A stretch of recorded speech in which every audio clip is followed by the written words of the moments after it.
include them. Not that I have anything against lesbians, but that's twice as much bad as I can handle.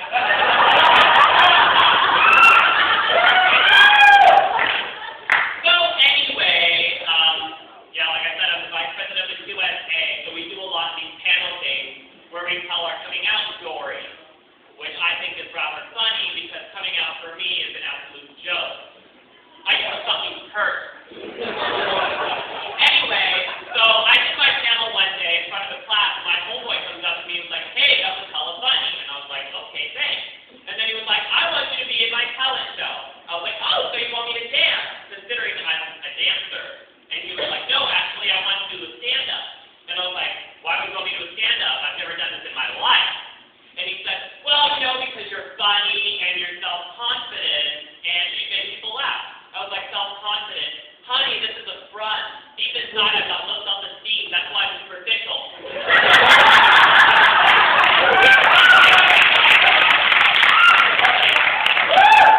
So anyway, most of our panels were directed towards Prop 8, which unfortunately passed. Thank you! I mean, it fucking pisses me off that farm animals have more rights than I do. I am a second-class citizen in comparison to a chicken. They have more freedom of cluck than I do.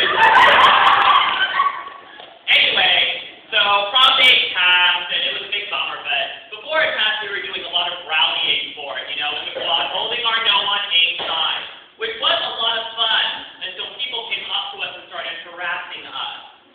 Like this one old couple came up to us and they were like, you can't have kids, right? And I was like, neither can you. Hold your titties are touching the floor. And they were like, no, seriously, you can't have kids. And I was like, why would I want kids? Procreation is a waste of money. I'd rather have your Hermes Birkin bag. And then, of course, you have the religious people. I was raised Roman Catholic, but my philosophy is, just be nice to everyone and you'll go to heaven. But these people are like, you're gay. You're going to go to hell. And I was like, please, hell's cracking. I'm going to be partying up with Brigham and Carrots. Well, I know. But like I said earlier, I'm actually a dancer, which is funny because looking back, I never really knew I'd be a dancer because, I was straight.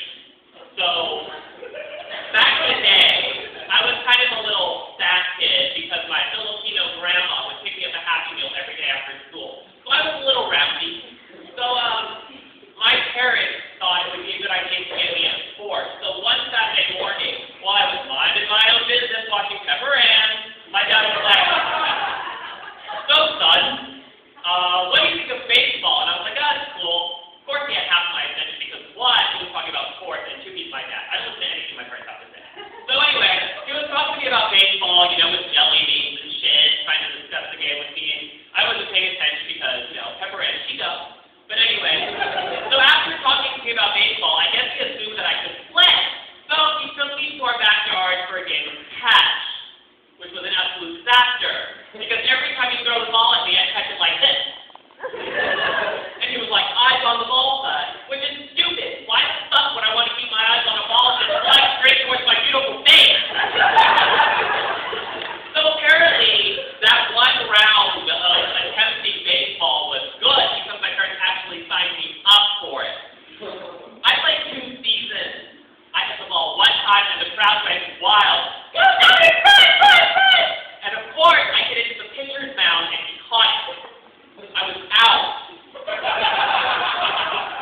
So of course, baseball wasn't my thing. So then I tried a couple years later to play basketball. And of course, no good basketball player shoots a basket like this. So I was always on the bench, looking hella weird, with my matching sweatpants and shoes. PE was always a bad thing for me too, because you're bad when you get hit after the tip of the lip, the retard, and the pregnant girl. So that was me. So I transferred to a different school for my 8th grade year, and the counselor came up to me and was like, so you actually have the option. You can take PE for a semester or dance. And I was like, fuck that shit. I don't want to take dance. That's hella gay.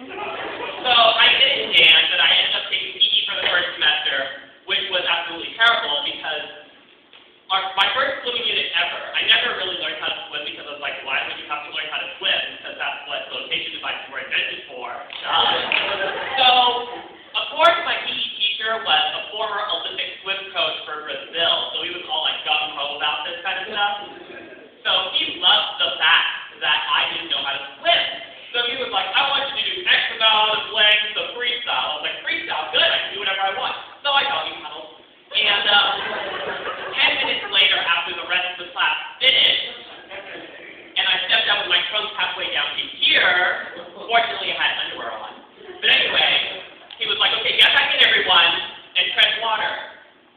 Oh no. My muscles felt like Jell-O. So I was in there like this, and then I was holding onto the wall like, please, let me stop, I'm gonna die. He was like, no, get back out there. You don't want to look like a Twitter. I was like, I don't care. I have low self-esteem. That's why I'm materialistic.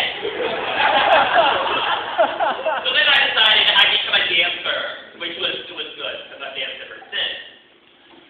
So yeah, I'm a dancer. There you go. So, one thing I've always wondered, you know how you just like sit and you like ponder things, like, what if, so I was always wondering, why don't people look at ghetto people like they're crazy? Like, I'm not talking about, hey girl, hey, have no shit kind of ghetto. I'm talking about like straight up, ugh.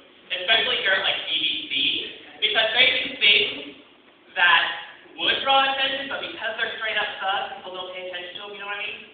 For example, the parking lot here at DVC, you see some guy rolling up with his gang fleet, and nobody's gonna look. I mean, I'm over at Starbucks, my car's shaking. But of course, when I roll up in the parking lot with my Betsy Johnson shades and my gang fleet, blasting womanizer, everybody and their mom looking at me. Same thing when you come into class late. You know, you got your ghetto-ass thugged out with his hat and tall tee, with his burritos crunching on his way, 15 minutes into class like this. Teachers don't say shit. But when I come in, like seriously, 5 minutes after the bell with my latte, triple venti non-fat board, Splenda, thank you very much. The teacher's like, oh, you had time to get a latte, huh? Sorry. And one more thing.